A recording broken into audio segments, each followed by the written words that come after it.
visage incontournable du cinéma français, le comédien Laurent Lafitte reste très discret en ce qui concerne sa vie privée.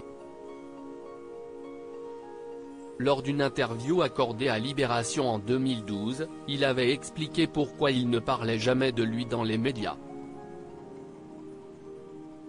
Né à Fresnes dans le département du Val-de-Marne le 22 août 1973, Laurent Lafitte s'est formé au métier de comédien au sein du Conservatoire de Paris, 3 ans pour lesquels il n'a pas payé un centime, mais aussi à la Guildford School of Acting en Angleterre.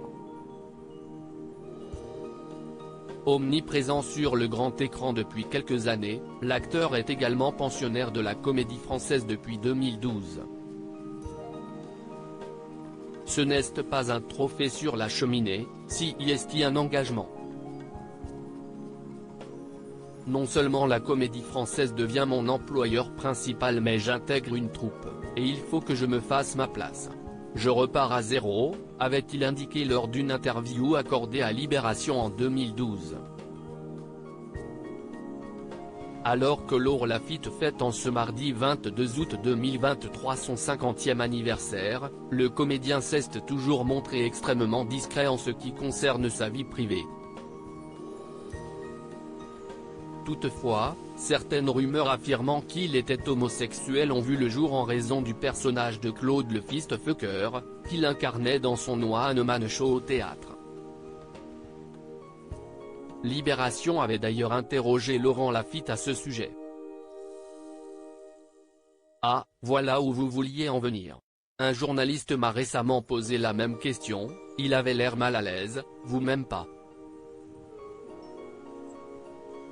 Mais on s'en fiche, non, de savoir si je suis gay ou pas, si j'ai des enfants, tout ça. Ma conviction, si est que les acteurs devraient ne pas parler d'eux, ça atrophie l'imaginaire des gens, alors que notre efficacité en tant qu'acteur tient à l'inverse à ce qu'on va réussir à attiser dans l'imaginaire du spectateur, avait répondu le comédien. Au cours de cette même interview, Laurent Lafitte avait aussi clamé son amour pour la France. D'abord, je voudrais dire que j'adore la France, ce pays qu'on a tellement le droit de critiquer. Je ne sais pas si on réalise la chance folle qu'on a. Alors si est vrai, le travail est très taxé, et encore plus là, mais quand on m'explique pourquoi, je comprends et ça passe. Cela dit, est-ce le travail qui devrait être le plus taxé ? Pourquoi pas les plus-values? Ou une TVA proportionnelle aux revenus? Idem de la sécurité sociale, pourquoi ne pas imaginer un remboursement proportionnel aux revenus? En tout cas, ce qui est sûr, si est que même si je gagnais autant d'argent que Depardieu, je ne partirais pas. Je dois tout à la France, moi, avait indiqué l'acteur.